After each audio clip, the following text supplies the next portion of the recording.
आहे. अज्ञानाचे ग्रहण सुटले, मैत्री झाली अक्षरांशी. सावित्रीबाई तुमच्यामुळे जुळले नाते शिक्षणाशी. 21व्या शतकातील सावित्रीबाई फुले या भारताच्या प्रथम महिला शिक्षिका नव्हे तर त्या एक उत्तम कवयित्री, अध्यापिका, समाजसेवक आणि पहिली ग्रहणी करणारी महिला देखील आहेत. त्यांनी आपल्या संपूर्ण आयुष्य महिलांना शिक्षित करण्याकरिता घालवले. सावित्रीबाईंच्या लेखी आम्ही शिकून मोठ्या होऊ, ज्ञानाच्या विशाल नभी उंच गगनी भरार घेऊ. जय ज्योती, जय कांती. धन्यवाद. खूप छान सई. आज बालिका दिन असल्यामुळे आपण सई, आरिका यांचे अभिनंदन करू.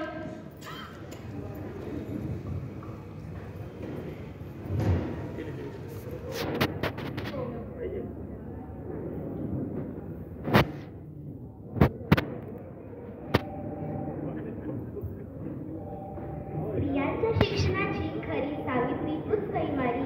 स्त्रियांच्या शिक्षणाची खरी सावित्री तूच कैवारी. तुझ्यामुळे शिकते आहे आज प्रत्येक कणारी. तुझ्यामुळे शिकते आहे आज प्रत्येक कणारी. सन्माननीय व्यासपीठ, व्यासपीठावरील मान्यवर आणि येथे जमलेल्या माझ्या समाज बांधवांनो, भारतीय समाजातील पहिली शिक्षिका म्हणून ओळखल्या जाणाऱ्या सावित्रीबाई ज्योतिबा फुले यांचा जन्मदिवस दरवर्षी 3 जानेवारी म्हणजे संपूर्ण देशामध्ये बालिका दिवस म्हणून साजरा केला जातो. सावित्रीबाईंच्या आईचे नाव लक्ष्मीबाई तर वडिलांचे नाव खंडोजी नेवसे पाटील होते. खंडोजी नेवसे हे गावाचे पाटील होते. गावाचे पाटील असणाऱ्या नेवसे यांचे घराणे पेशवे काळातील इनामदार घराणे होते. घरची परिस्थिती चांगली असल्या कारणाने साहजिकच सावित्रीबाईंचे बालपण अतिशय मजेत आणि सुंदर गेले. त्यावेळच्या प्रथेप्रमाणे सावित्रीबाईंचा विवाह सातारा जिल्ह्यातील कटकोण या गावाच्या ज्योतिबा फुले यांच्याशी झाला. त्यावेळी सावित्रीबाईंचे वय अवघे 9 वर्षे होते तर ज्योतिबांचे वय 13 वर्ष होते. सावित्रीबाई यांचा विवाह जेव्हा झाला होता तेव्हा त्या आपल्यासोबत ख्रिस्ती मिशनरीकडून भेटलेले पुस्तक सोबत घेऊन ज्योतिबांच्या घरी आल्या होत्या. त्यावरून ज्योतिरावांनाही एक नवा मार्ग सापडला. त्यांनी स्वतः शिकून सावित्रीबाईंना शिकवले. सावित्रीबाई फुले या मराठी शिक्षण प्रसारक, समाज सुधारक पहिल्या महिला होत्या.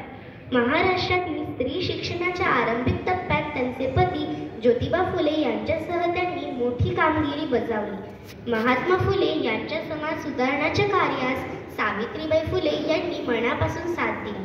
त्यांच्या कार्यात त्यांनी त्यांच्या बरोबरीने वाटा उचलला. हे कार्य करत असताना वेळ प्रसंगी समाजाची निंदा व अवहेलना सुद्धा त्यांनी सहन केली.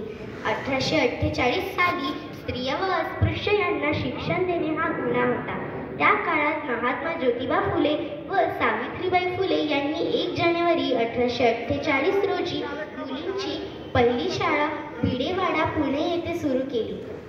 त्या शाळेमध्ये सावित्रीबाई फुले या स्वतः मुख्याध्यापक म्हणून काम पाहू लागल्या. सुरुवातीला त्यांच्या शाळेमध्ये 5 ते 6 विद्यार्थिनी होत्या, पण 1848 साल संपेपर्यंत ही संख्या 40 ते 45 पर्यंत जाऊन पोहोचली. या शाळेची प्रगती पाहून समाजातील अनेक लोकांनी त्यांचा विरोध केला. अंगावर शेण फेकले, काही उन्मत्त आणि तर अंगावर हात टाकण्याची भाषा केली. घर सोडावे लागले. अनेक आघात होऊनही सावित्रीबाई डगमगल्या नाही. अनेक संघर्ष करत हा शिक्षण प्रसाराचा उपक्रम चालूच राहिला. स्त्रियांनी शिकावे हे त्यांचे ब्रीदवाक्य होते. जय ज्योती, जय क्रांती. धन्यवाद.